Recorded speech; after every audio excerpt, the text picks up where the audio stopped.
Qué importante es la presencia de Dios. Ahora que el pastor César lo decía mientras estaba orando, es algo que no pensamos muchas veces realmente, y es que Dios siempre está con nosotros. En el lugar en donde tú estás, ahí está Dios también. Y tenemos que ser definitivamente responsables con dónde vamos, qué hacemos con lo que Dios ha puesto en nosotros. Amén. Fíjense que hay una tendencia en el mundo cristiano. Quizá han escuchado esto antes, pero Europa fue cuna del cristianismo, ¿verdad? Hacia el mundo, enviando misioneros en Inglaterra, España, diferentes lugares. Y lo que ha pasado en Europa se ha replicado en los Estados Unidos, y después de lo que pasa en los Estados Unidos casi siempre impacta a Latinoamérica. Pero esta no es una buena noticia, porque hoy las iglesias en Europa se han vuelto museos. Hoy las iglesias en Europa son esto, son restaurantes. Las iglesias, el cristianismo en Europa está prácticamente muerto. Ha habido una crisis de fe tremenda, al grado de que las grandes instalaciones que alguna vez se tuvieron para profesar la fe o predicar a Cristo, hoy son restaurantes, hoy son bibliotecas. En los Estados Unidos, en los últimos años, recientemente estuve platicando con unos pastores, con nuestros invitados de Chazac. Estuve platicando con ellos y me decían que la iglesia en Estados Unidos hoy está en crisis. La gente está abandonando la iglesia, y muchas mega iglesias que en algún momento llegaron a tener 15,000, 20,000 personas, hoy se han reducido a grupos de 100, de 80, que se reúnen en un hotel una vez al mes. Lo cual entonces me hace pensar que, de acuerdo a las tendencias, América Latina podría sufrir en cualquier momento una debacle como esta. Pero otra vez, tuvimos un tiempo glorioso el viernes en la noche de la velada. De verdad que fue un tiempo increíble. Yo les decía a los hermanos que estuvieron acá, que a finales de octubre el Señor me habló diciendo: el mundo tiene una tendencia siempre a que los últimos meses del año, octubre, noviembre, diciembre, simplemente se dejan flotar, ¿verdad? Se suben al río y dicen: bueno, pues terminemos, sobrevivamos el año, y ya en enero vemos, en enero nos hacemos bolas otra vez. Ya en enero ponemos metas. Pero el Señor me decía: pero ustedes no son cualquier iglesia, ustedes no son el mundo, ustedes son el cuerpo de Cristo. Ustedes no pueden tener esa misma tendencia.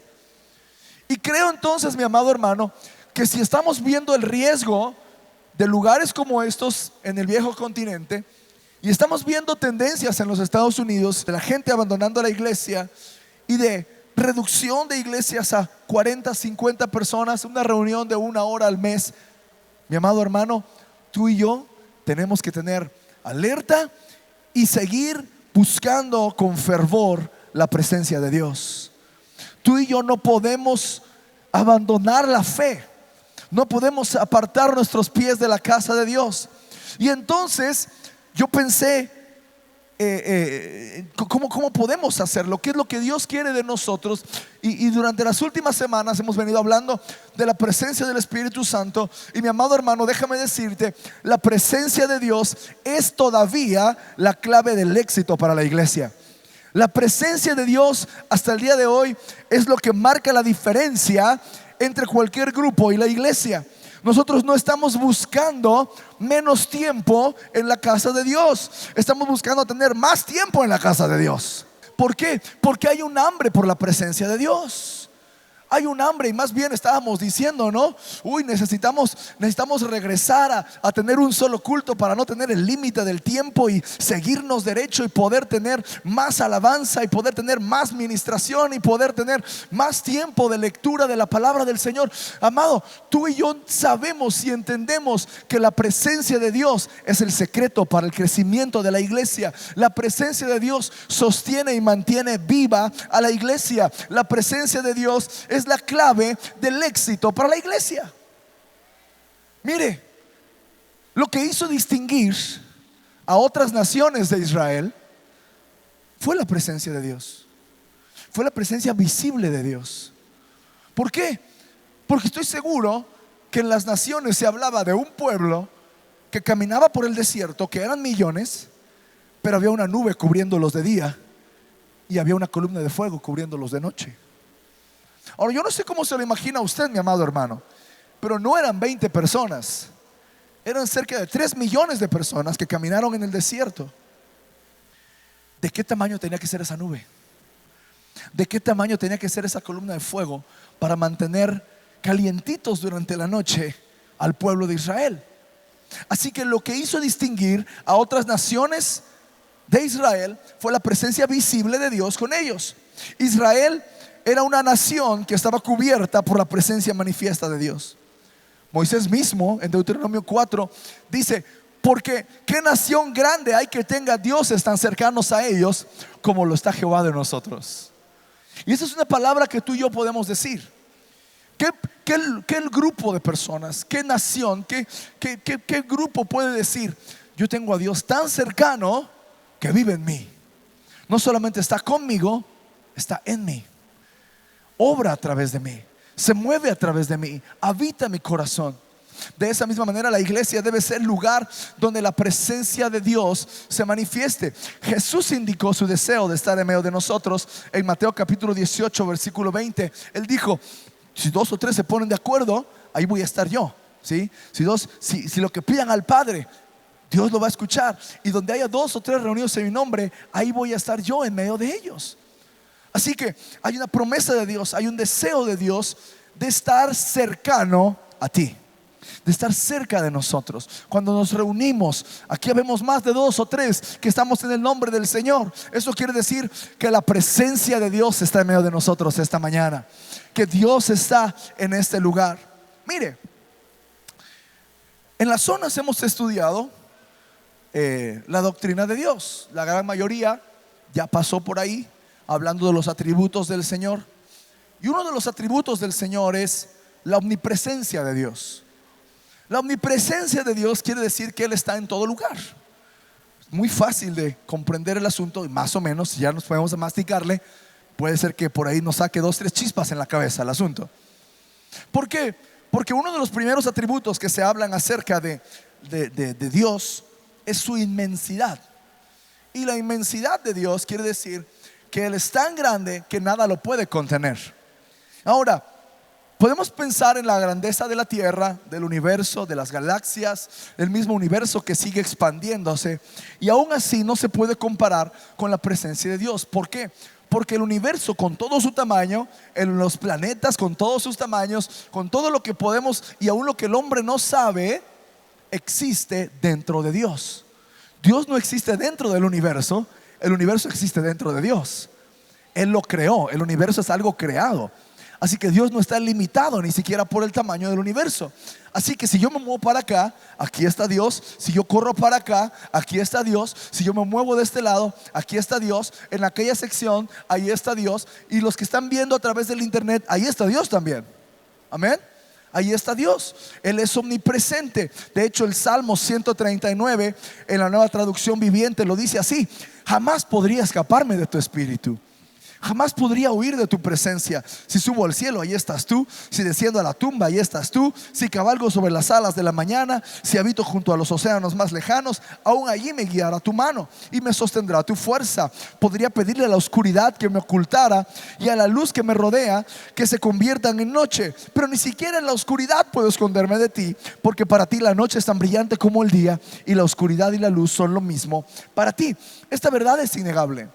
La omnipresencia de Dios es innegable.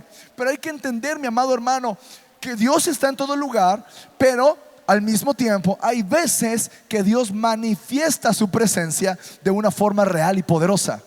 Ahora, porque estamos diciendo que el éxito de la iglesia es la presencia de Dios. ¿Qué quiere decir eso? Que Dios está, ¿no? Que Dios está presente. Eso es lo que quiere decir la presencia de Dios. Pero si Dios está en todos lados, en todo lugar, en lo más alto del cielo, en lo más profundo de la tierra, ¿habrá un lugar que no esté la presencia de Dios? No, Dios está en todo lugar. ¿A qué me refiero entonces con que el éxito de la iglesia está en la presencia de Dios? Si Dios está en todos lados, el éxito de la iglesia está en que Dios se manifieste en ella, en que Dios se haga visible en medio de la iglesia. El rey David lo sabía, por eso él dice: Señor, no apartes de mí tu espíritu.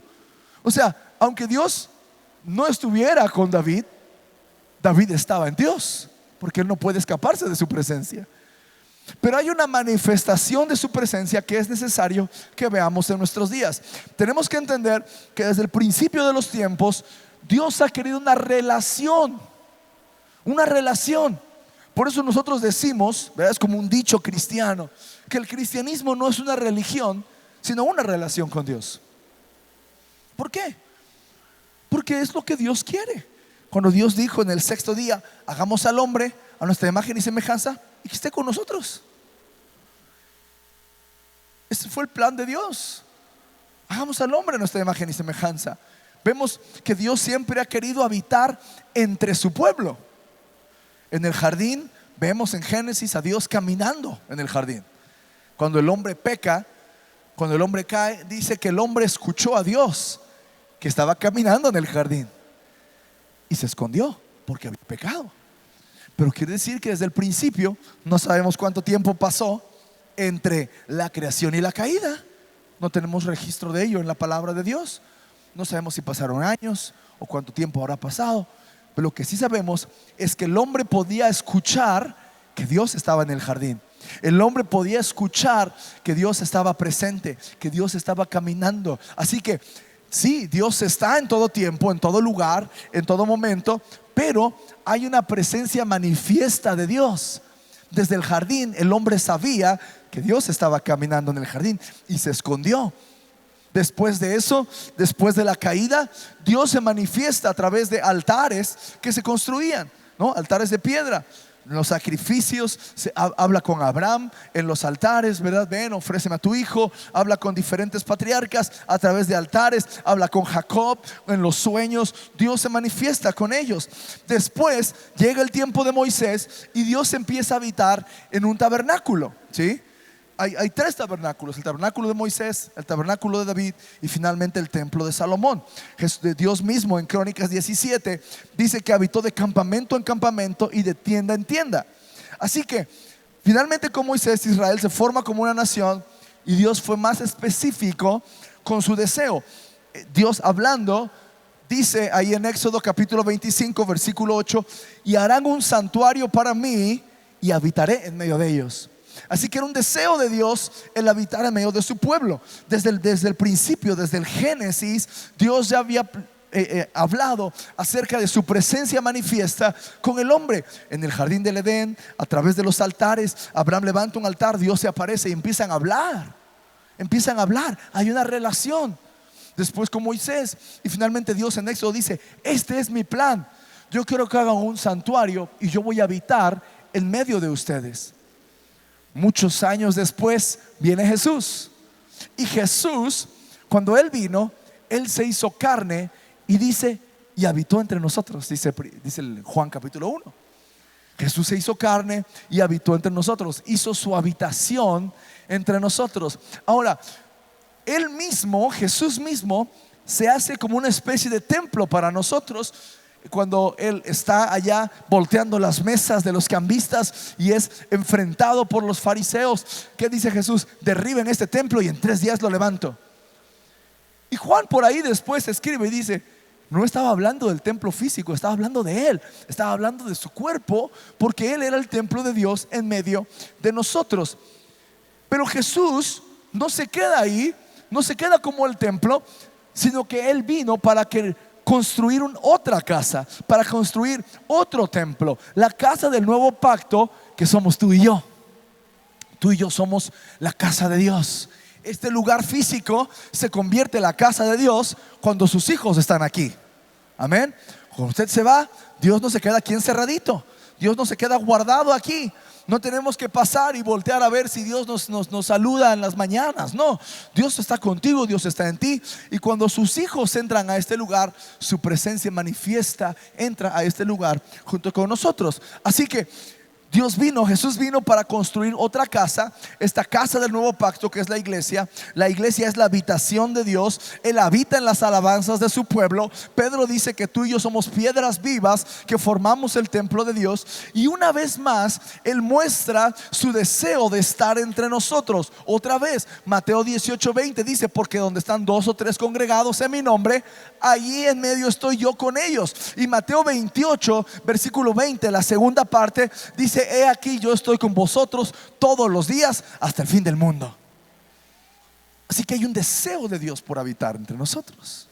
Hay un deseo de Dios de manifestar su presencia en medio de nosotros. Hay un anhelo en su corazón que para mí es sorprendente, mi amado hermano. Yo no sé si lo has pensado, pero el pensamiento hoy en día es tan humanista que pensamos que Dios nos necesita. Ay, sí, Dios quiere estar conmigo. Entonces, para hacerle un desplante, no voy a ir a la iglesia. Voy a hacer mi berrinche. Porque como Dios quiere estar conmigo, pues ahorita no voy a estar con Él. Él se la pierde. Llegamos a pensar así. Pero mi amado hermano, para mí el asunto de que Dios quiere estar con nosotros es sorprendente, porque Él es Dios. Él no necesita a nadie más. Él no me necesita a mí, no te necesita a ti. Sin embargo, cuando tú y yo nos juntamos, Él dice: yo quiero estar ahí con ustedes. Donde haya 2 o 3, ahí quiero estar yo en medio de ustedes.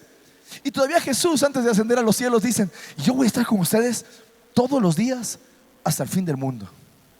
Todos los días hasta el fin del mundo. ¿Por qué? Porque hay una promesa más grande, mi amado hermano, que es la vida eterna. Hay una promesa más grande que es la vida eterna. Y en Apocalipsis capítulo 21 dice que del cielo algún día va a descender la nueva Jerusalén.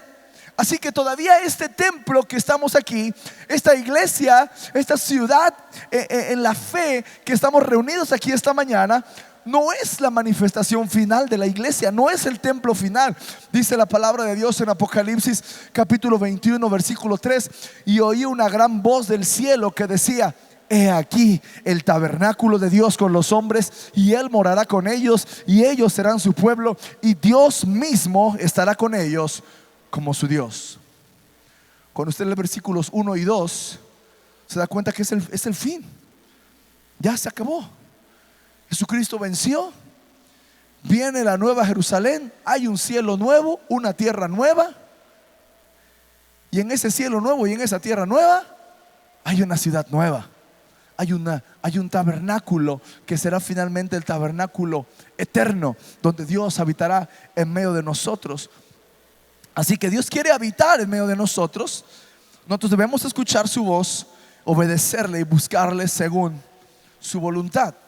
Ahora, así entonces como la presencia del Señor diferenció al pueblo de Israel de otras naciones, así la iglesia debe diferenciarse de otras organizaciones por la presencia manifiesta y sobrenatural de Dios en medio de ella. La iglesia, mi amado hermano, no es una organización social. Hubo hace algunos años en los Estados Unidos, casualmente, una tendencia al llamado evangelismo social. El evangelismo social lo que hacía es simplemente dedicarse a hacer buenas obras y esperar y pensar que eso llamaría a la gente al arrepentimiento y a través de las buenas obras pudieran encontrarse con Cristo. Pero el evangelismo social terminó convirtiendo muchas iglesias en asociaciones civiles. El evangelismo social hizo que muchas iglesias, en lugar de buscar la presencia de Dios, buscaran beneficios para poder seguir regalándole comida a la gente. Ahora, no me malinterpretes, es algo bueno. Jesús dijo: estuve en la cárcel y no me visitaste, tuve hambre y no me diste de comer, tuve frío, no me tapaste. Y los discípulos le preguntan: ¿cuándo, Señor? ¿Cuándo no se lo hiciste a uno de estos? Por eso la iglesia tiene ministerios de misericordia. Ahorita, la próxima semana, hay un grupo de hermanos aquí que van a ir a visitar el tutelar para los menores. Van a ir, van a llevar, creo que hay bautizo, si no mal recuerdo. O sea, estamos haciendo esa visita cada semana. Aquí está el hermano Cándido, él es el encargado del ministerio de visitar los hospitales. Sí, hay un ministerio de misericordia que cumple con esta palabra. Pero la iglesia la iglesia no es el enfoque principal, porque entonces nos convertiríamos en una asociación civil buscando beneficios para la sociedad, bendiciendo a los más pobres, ayudando a los necesitados, dando despensas, construyendo casas. Qué bueno, pero para eso ya hay muchas organizaciones. Necesitamos que esto sea el cuerpo de Cristo, lleno del poder de Dios, que en cada reunión haya una manifestación gloriosa de la presencia de Dios. Esa manifestación de su poder es lo que diferencia a la iglesia de cualquier otra organización.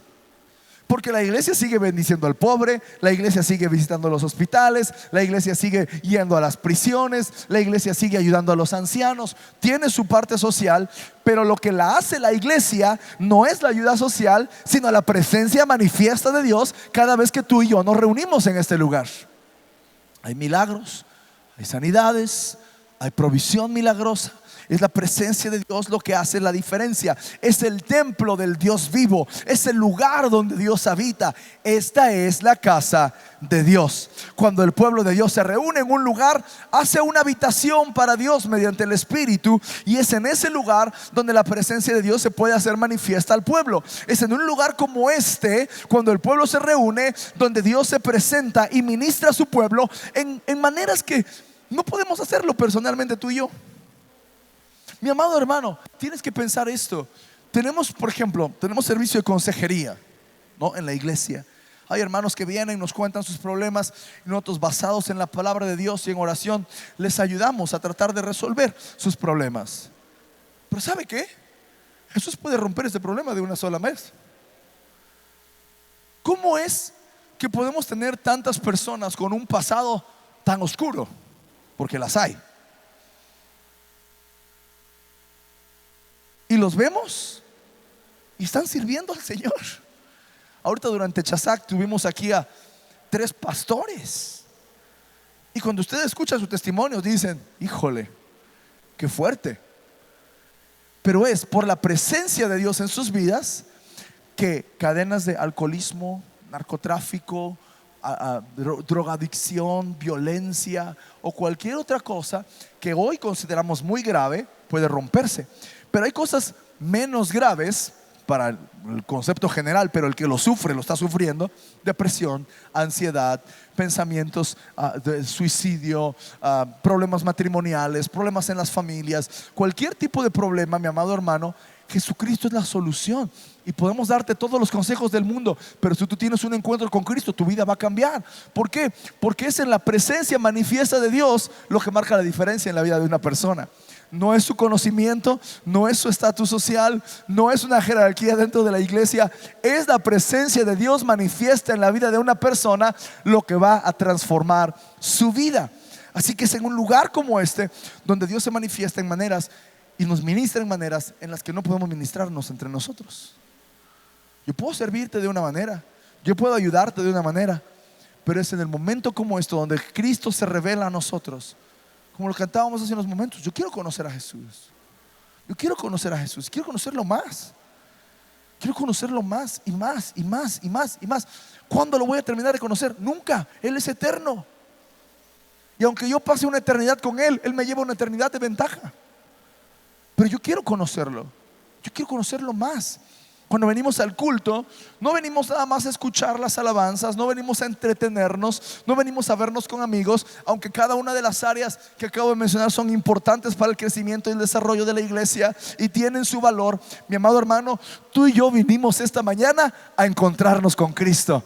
Tú y yo vinimos esta mañana a darle gloria a nuestro Dios y a sentir su presencia con poder en medio de nosotros. Y esto es algo, y lo digo con todo el amor para mis hermanos que están conectados esta mañana, es algo que muy difícil van a experimentar sentados en su sala.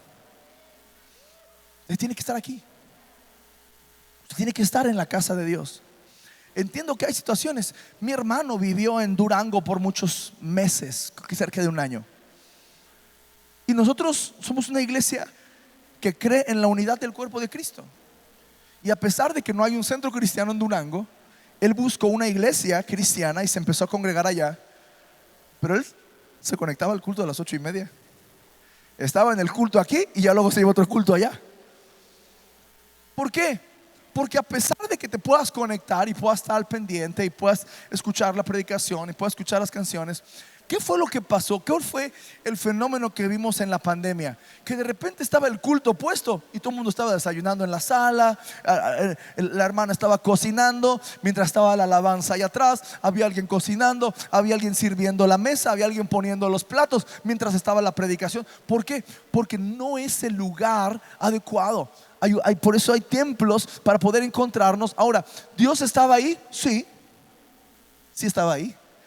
Lo que estoy diciendo es que hay ciertas cosas, hay ciertos aspectos que la comunidad, que la iglesia provee, y hay ciertas cositas que uno no puede explicar, pero son muy difíciles de hacer en casa y son muy fáciles de hacer en comunión.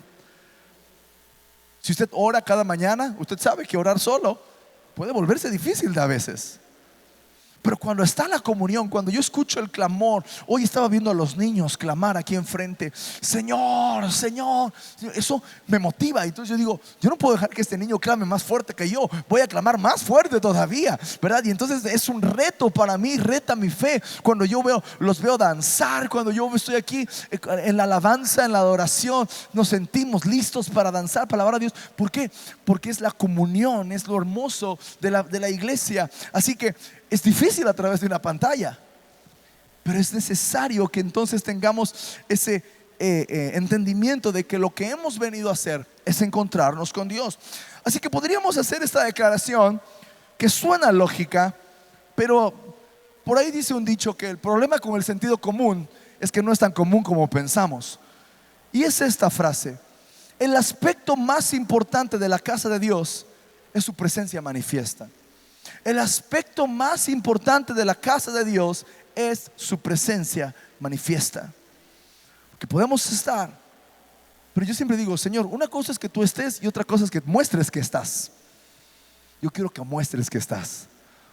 Cuando oramos por los cultos, no oramos que Dios esté, Dios ya está.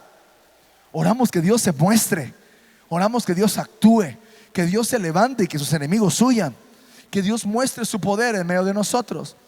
Así que, ¿qué beneficio tendríamos de ir a visitar a nuestro papá si nuestro papá no está?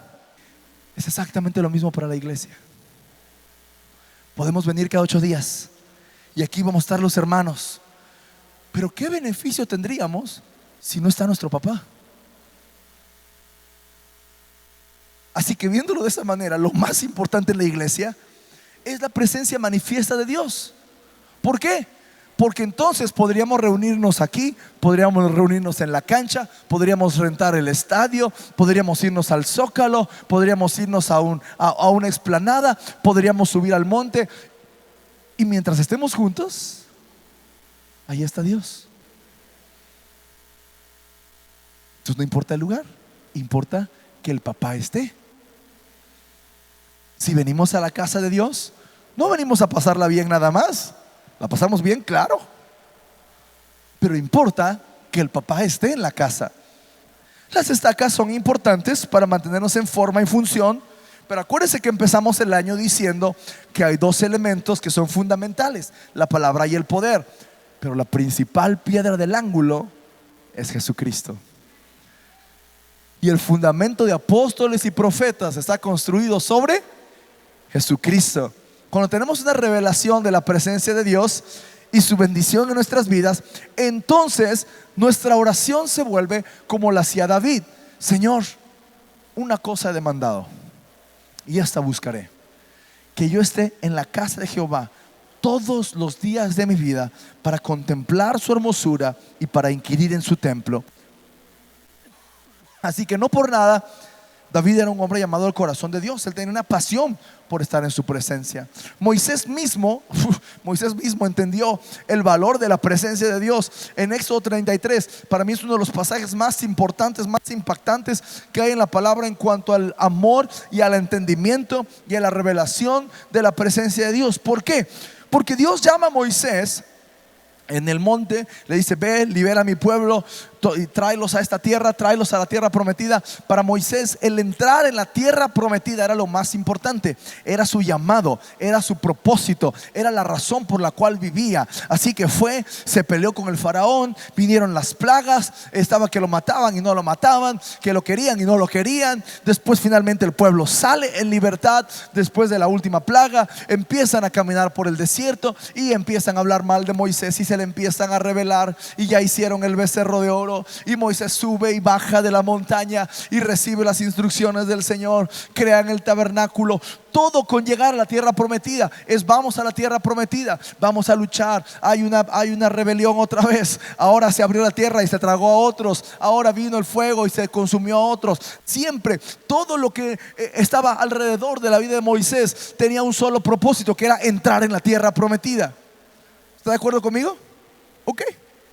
En Éxodo 33 viene un encontronazo, un choque en la mente de Moisés, donde se da cuenta que la tierra prometida no es tan importante como la presencia de Dios.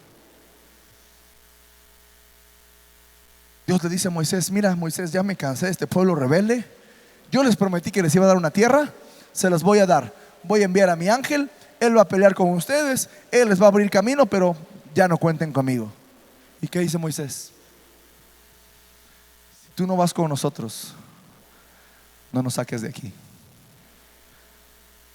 Es en ese momento donde la presencia de Dios se vuelve más importante que la tierra prometida. Y todo lo que envolvía el esfuerzo, el propósito, el llamado, el ministerio,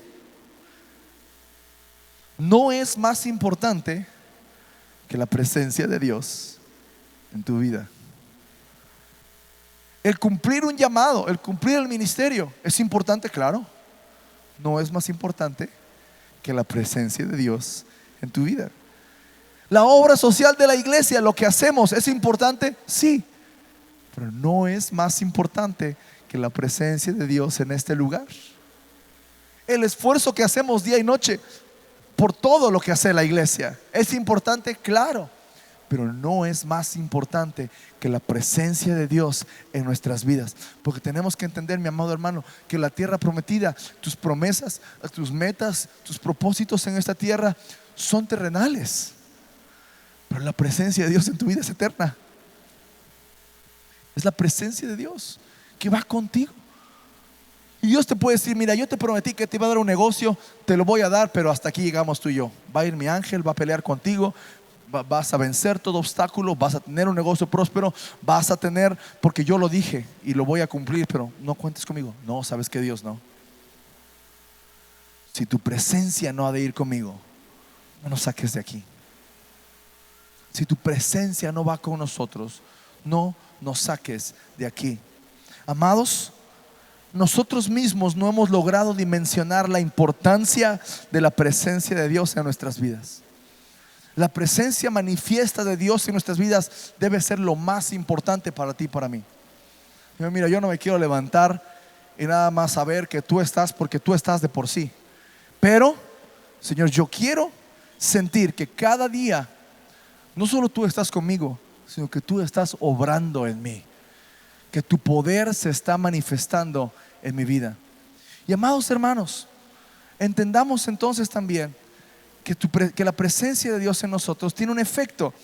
Zacarías capítulo 2 versículo 5 dice: yo voy a hacer para ellos un muro de fuego alrededor. O sea, hay una defensa.